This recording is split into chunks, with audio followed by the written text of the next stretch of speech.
बिस्मिल्लाहिर्रहमानिर्रहीम। अस्सलाम वालेकुम। अक्सर औकात बच्चा स्कूल से आते ही चिड़चिड़ा और बेजार बिहेव करता है। छोटी छोटी बातों पे गुस्सा करता है, मामूली बात पे रोना शुरू कर देता है, बहन भाइयों के साथ लड़ाई करना शुरू कर देता है, पेरेंट्स के साथ शिकायत का मौका देता है। अक्सर ये बिहेवियर वालिदैन के लिए बहुत परेशान कुन होता है। तो आइए बात करते हैं कि इसकी क्या वजह है और इसको किस तरह से हल करना है। एक ऐसा बच्चा जो स्कूल में तो बहुत वेल बिहेव्ड है, लेकिन घर आते ही उसका बिहेवियर बिल्कुल चेंज हो जाता है। इसके पीछे एक बहुत बड़ी साइकोलॉजिकल रीजन है जो वालिदैन के लिए समझना बहुत जरूरी है। एक्सपर्ट इस कंडीशन को आफ्टर स्कूल रेस्ट्रेंट कोलैप्स कहते हैं, यानी जो पाबंदियां स्कूल में बच्चों पे लगाई जाती हैं वो सब घर आके खत्म हो जाती हैं। स्कूल के अंदर बच्चा अपने जज्बात को काबू में रखता है, अपनी थकन को नजरअंदाज करता है, अपने टीचर्स की बात को मानता है, स्कूल के रूल्स और रेगुलेशन को फॉलो करता है, अपने साथियों या दोस्तों के साथ एडजस्ट करता है और किसी किस्म की बदतमीजी का मुजाहरा नहीं कर सकता। ये वो सारी पाबंदियां हैं जो उसको एक वेल बिहेव्ड चाइल्ड के अंदर दायरे में रखती हैं।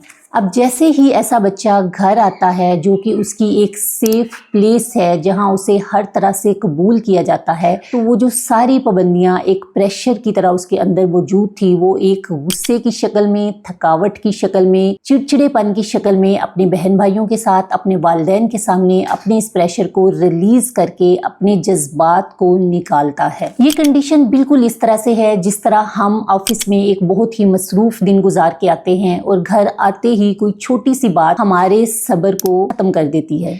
बच्चों के साथ भी बिल्कुल इसी तरह होता है। वो सारा दिन स्कूल में एक मास्क पहने रखते हैं, एक पाबंदियों को फॉलो करते हैं, लेकिन घर आते ही वो अपने सही जज्बात को बाहर निकालना शुरू कर देते हैं। अब इनको किस तरह से हल करना है, तो इसके लिए मैं आपको वो चंद अहम और इम्पोर्टेंट टिप्स बताने जा रही हूँ जिन पे अमल करके आप इस कंडीशन को बहुत अहसन तरीके से डील कर सकते हैं। सबसे पहली बात तो ये है कि जब बच्चा स्कूल से वापस घर आए, घर का बड़ा उसके वालिदैन में से उसको एक फिजिकल अफेक्शन दे। बच्चे को हग करें, उसको बोसा दें, उसके बालों में हाथ फेरें और उससे कोई सवाल जवाब ना करें। दूसरी चीज ये है कि बच्चे को कुछ खामोश टाइम दें जिसमें बच्चा उसने जो प्लानिंग की होती है वो सारा दिन स्कूल में सोचता है मैं घर जाके अपने फेवरेट टॉय से खेलूंगा, मैं किसी अपने पेट के साथ टाइम गुजारूंगा, मैं अपनी ये वाली एक्टिविटी करूंगा। तो जब बच्चे घर में आते हैं वो सबसे पहले अपने उस फेवरेट टॉय को देखना चाहते हैं या अपने पेट से खेलना चाहते हैं। अगर हम बच्चों को कुछ क्वाइट टाइम देंगे जो 20 से 30 मिनट्स तक हो सकता है, तो बच्चा अपना स्ट्रेस उसमें रिलीज करता है, अपने आप को रिलैक्स फील करता है, फिर वो आपके साथ किसी किस्म का हेल्दी कांटेक्ट जो है वो बना सकता है। तीसरी इंपॉर्टेंट चीज ये है कि आप बच्चों को, चूंकि वो सारा दिन थके हुए आते हैं, काम करके आते हैं, उनको कोई हेल्दी स्नैक ऑफर करें। मौसम की शिद्दत के मुताबिक आप बच्चे को गर्म या ठंडा दूध ऑफर कर सकते हैं, उसको कोई फ्रूट दे सकते हैं, या अगर खाने का टाइम है तो बच्चे को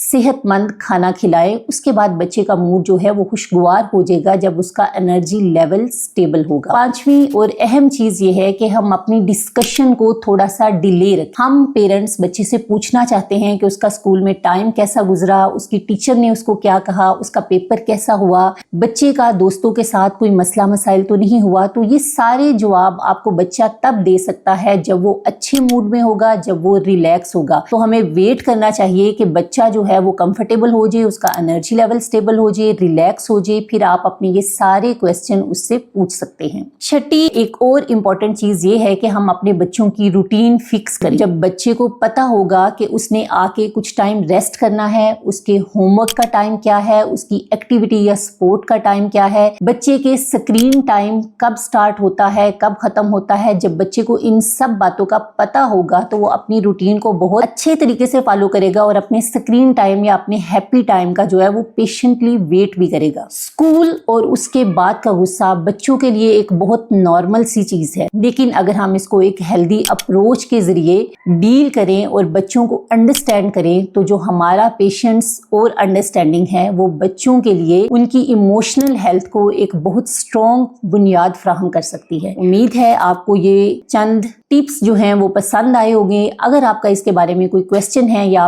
तो आप कमेंट बॉक्स में कमेंट करें।